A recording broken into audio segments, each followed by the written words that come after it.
নমস্কার, আমি অনিন্দিতা। আজ আমি আপনাদের সঙ্গে শেয়ার করব 1 চামচ তেলে কিভাবে পাবদা মাছ তৈরি করা যায়। প্রথমে আমি পাবদা মাছগুলোকে ভালো করে ধুয়ে নুন হলুদ দিয়ে মেখে নিয়েছি। তার মধ্যে হাফ চামচ মতো তেল দিয়ে ভালো করে মেখে নিয়েছি। এবারে আমি এয়ার ফ্রায়ারের মধ্যে মাছগুলোকে একে একে সুন্দর করে পাশাপাশি করে সাজিয়ে 10 মিনিটের জন্য বসিয়ে দিলাম। 5 মিনিট হয়ে গেলে আমি এয়ার ফ্রায়ারটা খুলে মাছগুলোকে উল্টে দেব। এক পাশ ভাজা হয়ে গেলে অন্য পাশটাও যেন সুন্দরভাবে ভাজা হয়ে যায়, সেই জন্য আমি উল্টে দেব। এই কাজটি অত্যন্ত যত্ন সহকারে আস্তে আস্তে করতে হবে, কারণ পাবদা মাছ ভীষণ নরম মাছ। এই কারণে আস্তে আস্তে প্রত্যেকটি মাছ এক এক করে উল্টে নিতে হবে। এরপর ফের আমি এয়ার ফ্রায়ারের মধ্যে 5 মিনিটের জন্য বসিয়ে দেব। এইবারে দেখুন আমার মাছগুলো কত সুন্দর করে হাফ চামচ তেলে প্রত্যেকটি মাছ সুন্দর করে ভাজা হয়ে গেছে। এইবারে আমি মাছগুলোকে এক এক করে এয়ার ফ্রায়ার থেকে বাইরে বের করে নেব। এইভাবে আমি প্রত্যেকটি মাছ ভেজে সুন্দর করে তুলে নেব। এয়ার ফ্রায়ারে রান্না করার এই এক সুবিধে, একদম অল্প তেলে সুন্দর ভাজা হয়ে যায়। আর এই মাছটার যখন আপনি গ্রেভি রান্না করবেন তখন এতটুকুও মনে হবে না যে আপনি মাছটা হাফ চামচ তেলে রান্না করেছেন বা ভেজে নিয়েছেন। দেখুন আমার মাছগুলো কত সুন্দর করে সমস্ত হাফ চামচ তেলে এতগুলো মাছ আমি ভেজেছি। এর পরের ধাপে আমি একটা প্যানে হাফ চামচ মতো তেল নিয়ে নেব। তারপর সেই তেলের মধ্যে 2টো কাঁচা লঙ্কা এবং কিছু কালো জিরে দিয়ে দেব। কাঁচা লঙ্কা কালো জিরেটা ভাজা হয়ে গেলে আমি এখানে সর্ষে পোস্ত বাটাটা দিয়ে দেব।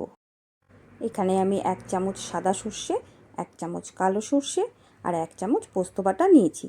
তার সঙ্গে একটা কাঁচা লঙ্কা আর কিছুটা লবণ দিয়ে আমি একসঙ্গে মিক্সিতে পেস্ট করে নিয়েছি। এরপর আমি এর মধ্যে কিছুটা লবণ এবং হলুদের গুঁড়ো দিয়ে ভালো করে নেড়ে নেড়ে কষিয়ে নেব। হালকা আঁচে আস্তে আস্তে আমি মশলাটা কষিয়ে নেব। মশলাটার মধ্যে যেন কাঁচা গন্ধ না থাকে, সেই কারণে আস্তে আস্তে করে কষতে হবে। এটা কিন্তু হাই ফ্লেমে করা যাবে না, তাহলে সর্ষে পোস্তটা তেতো হয়ে যাবে। সেই কারণে আস্তে আস্তে করে এটাকে ভালো করে কষিয়ে নিতে হবে। অনেকেই সর্ষে ভাজতে ভয় পায়, মনে করে বেশিক্ষণ ভাজলে হয়তো তেতো হয়ে যাবে, কিন্তু হালকা ফ্লেমে যদি আপনি আস্তে আস্তে করে ভাজেন তাহলে দেখবেন কখনোই সেটা তেতো হবে না। এরপর আমি মিক্সির বাটি ধোয়া জলটা এর মধ্যে দিয়ে দিলাম। এরপর আমি মশলাটা নেড়ে চেড়ে ঢাকা দিয়ে দিব। যতক্ষণ না পর্যন্ত গ্রেভিটা ফুটছে ততক্ষণ পর্যন্ত আমি ওয়েট করব।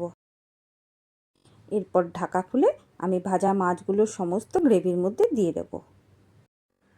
একটু লক্ষ্য করলে দেখতে পাবেন আমি এতক্ষণে শুধুমাত্র 1 চামচ তেলই ইউজ করেছি।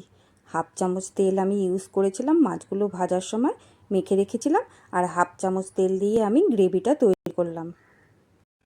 1 চামচ তেলে আমি পুরো রান্নাটা করছি বলে রান্নাটায় কিন্তু স্বাদে এতটুকুও হেরফের হবে না। আপনারা বাড়িতে ট্রাই করে দেখতে পারেন, ভীষণ টেস্টি। আপনি বুঝতেই পারবেন না যে এই পুরো রান্নাটা শুধুমাত্র 1 চামচ তেলে তৈরি হয়েছে। এরপর আমি একটু নেড়ে চেড়ে মাছগুলোকে গ্রেভির সঙ্গে নাড়িয়ে ওপর থেকে একটু গরম জল দিয়ে দিলাম। এরপর এটাকে একটু টস করে নিয়ে আমি হালকা আঁচে ঢেকে রাখবো 5 মিনিট। এইভাবে যদি আপনি রান্না করেন তাহলে পরে এর পুষ্টিগুণও নষ্ট হবে না, আবার খেতেও ভীষণ সুস্বাদু হবে। অথচ আপনার শুধুমাত্র 1 চামচ তেলেই পুরো রান্নাটা হয়ে যাবে। এরপর আমি উপর থেকে কিছুটা কাঁচা সর্ষের তেল ছড়িয়ে দেব, অল্প। এটা অপশনাল, আপনারা চাইলে দিতে পারেন, দিলে ভীষণ সুন্দর একটা ফ্লেভার আসে। আর যদি না দিতে চান তাহলেও কোনো সমস্যা নেই। আর আমি এর মধ্যে 2টো কাঁচা লঙ্কা দিয়ে দিলাম, দিয়ে একটু ঢাকা চাপা দিয়ে 5 মিনিট মতো ছেড়ে দেব। দেখুন কত সহজে, কত অল্প সময়ে শুধুমাত্র 1 চামচ তেলে তৈরি হয়ে গেল 1 কড়া পাবদা মাছের সর্ষে পোস্তর ঝাল। এইভাবে এয়ার ফ্রায়ারে মাছ ভেজে মাত্র 1 চামচ তেলে আপনারাও তৈরি করতে পারেন পাবদা মাছের ঝাল রেসিপি। রেসিপিটি কেমন লাগলো আমাকে অবশ্যই কমেন্ট বক্সে জানাবেন। আজকের মতো এখানেই বিদায় নিচ্ছি। নমস্কার। সবাই ভালো থাকবেন, সুস্থ থাকবেন।